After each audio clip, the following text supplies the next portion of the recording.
wins. Wanted to know where his winnings were. But Riker calls a red alert.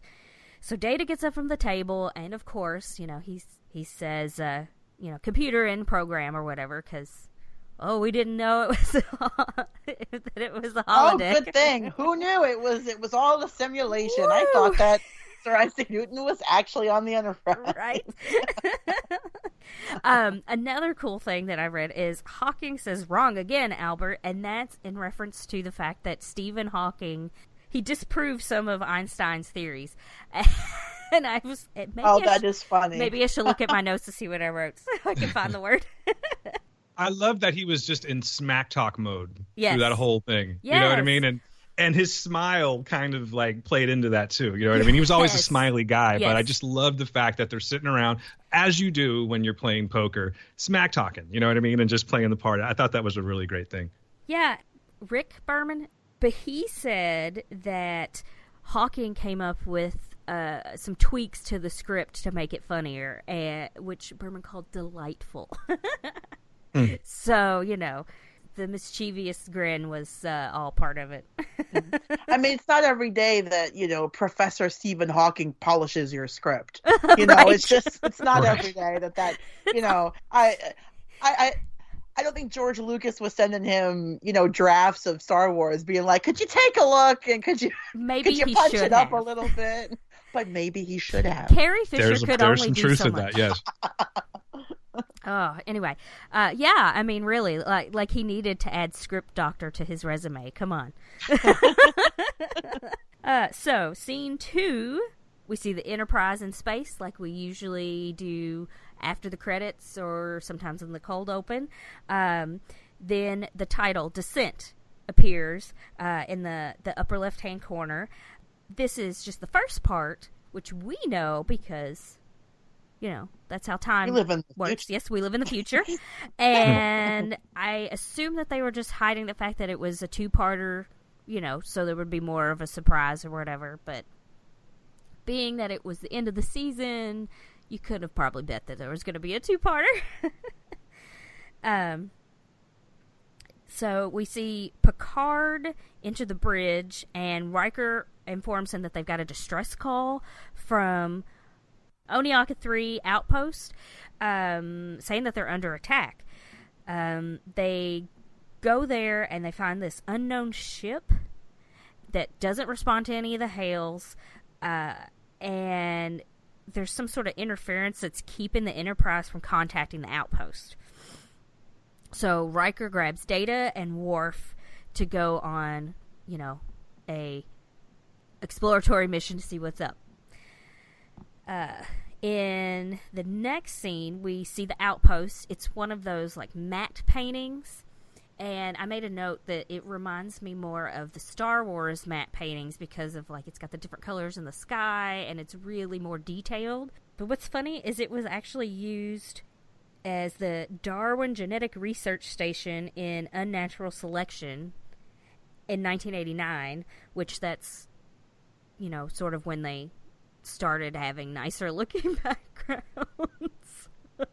Just think back to the first season where it looked like the 1960s and it was kind of funny. And it was also the Arc Arena base in Starship Mine in 93. So earlier in this season they'd already used it. That's cool. So they're getting their money's worth. Yeah. Oh yeah. Yeah. So they just do touch-ups and change some things, and hey, you got a new base. We paid for the painting. We're going to use it. Put it in the show. Make some changes. Drop it in. I paid $1 billion for that painting. That's a lot of money. A lot of budget on that show. That's why they've got to use the painting all the time. Anyway. Oh, now I can't stop laughing. So the away team beams down, and they have a security officer named Korelki with them, and she's just sort of an unknown, but hey, she got named, so that's exciting for her. Yeah.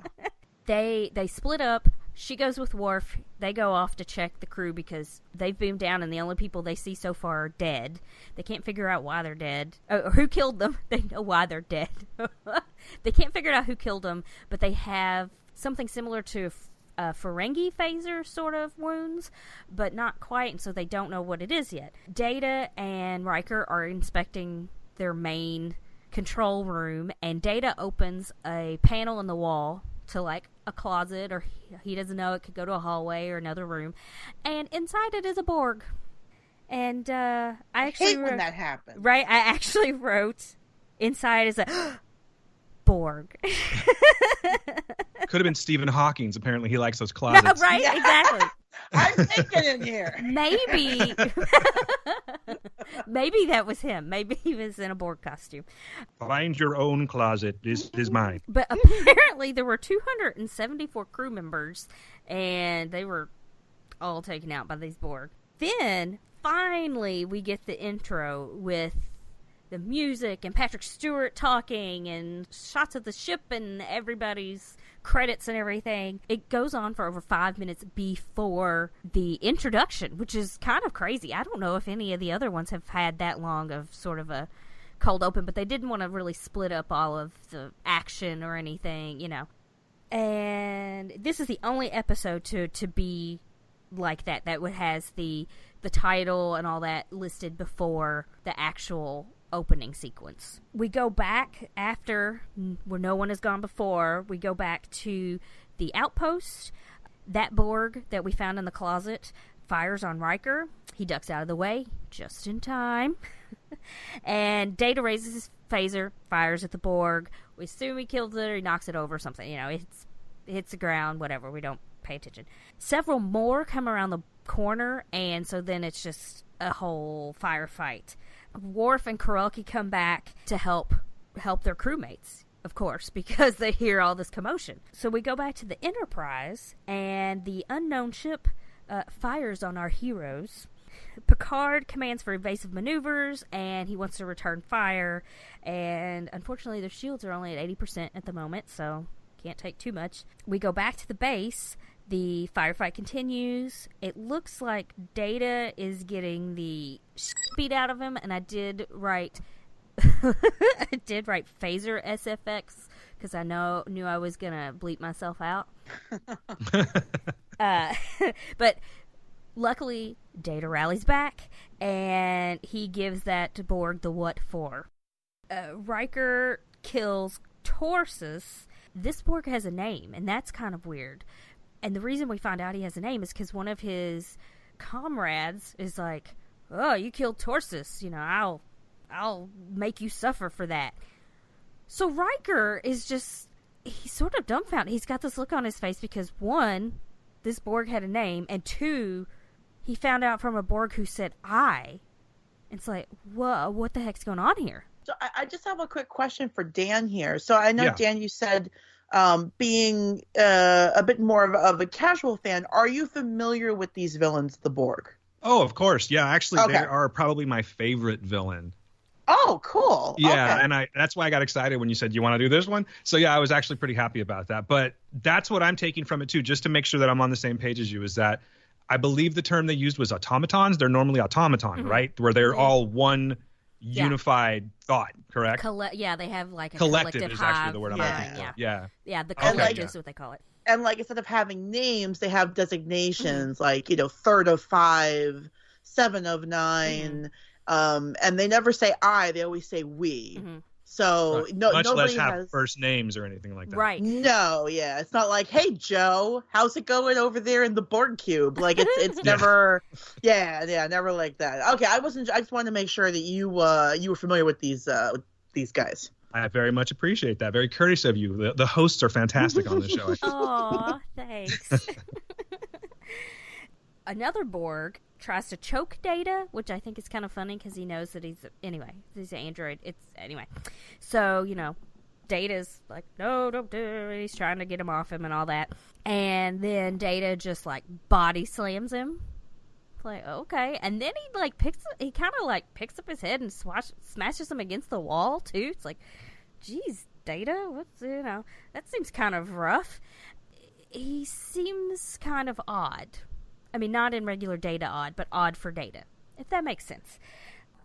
There's a Borg, and he seems to be checking out all the Federation people that are there, oh, it's a Klingon, human, whatever, and then he's like, Data, he's an android. And we don't really know why he's doing that at this moment, but Riker overhears him and he gets another, confused look on his face because he's just like, what is going on here, All the Borg are then beamed back to their ship. After they've reclaimed all their people, the Borg ship breaks orbit, and then they disappear. The Enterprise, had locked their torpedoes on them and shot, but they're gone. And they have no idea what happened, where they're gone, what's happening. So, they're going to have to check that out. But they go back to the planet to get the away team, and we see them at the outpost, and I wrote that Data is mimicking the Arthur meme because they show him clenching his fist. If anyone's seen the meme of Arthur the Aardvark clenching his fist, that's exactly I wouldn't have thought that years ago, but now that was the first thing I saw when I saw it. That's a good pool, by the way, Arthur. I like that. But he's kind of staring sort of at the ground area. I don't think he was he staring at the actual Borg that he killed? Because I feel like he was in a different spot. I think all the dead Borg had been beamed away. Okay. So I think he was kind of just zoning out. Okay, that's what. Yeah, he was in his own head. That's what I thought too. Riker asked him if he's okay. What's going on, and he's worried. You can tell that he's worried about Data because Data just doesn't seem right. And Data says everything's fine, but I got angry when I killed that Borg. And in scene, it's oh, this is new. So far we've got rogue Borg, and then Data feeling angry. This is definitely turning out to be an interesting episode. So we go back, we see the Enterprise. It is Stardate 46982.1, which turns out to be Wednesday, September 3rd, 2369, and it's about 10:08 a.m. Didn't give any seconds, so I guess it was 10:08 a.m. right on the dot. Yep. At the tone, it will be 10:08 exactly. It will be Stardate 46982.1. Data had asked to be relieved of duty, which we find out from the captain's log, Jean-Luc Picard's voiceover, because he's worried about being angry. He wants to kind of lay low for a bit. We see the Picard talking with Riker, Worf, Dr. Crusher, and Troy about this whole outpost situation in the observation room. Riker feels like the fighting style of these Borg was more akin to Klingons than, the regular Borg's fighting style. And he sort of stops halfway in his sentence and looks over at Worf, and he's like, no offense, and Worf's no offense. Worf's none taken, of course he appreciates a Klingon warrior, so they, think that these Borg, like I said, are rogue Borg because they are acting as more of individuals. They seem to be concerned for other Borg. They had names. They used I, all that kind of thing. It's the only thing that seems to make them Borg is that they look like Borg. They don't operate like Borg. They're killing people instead of assimilating people. So, this is a mystery that they've got to solve.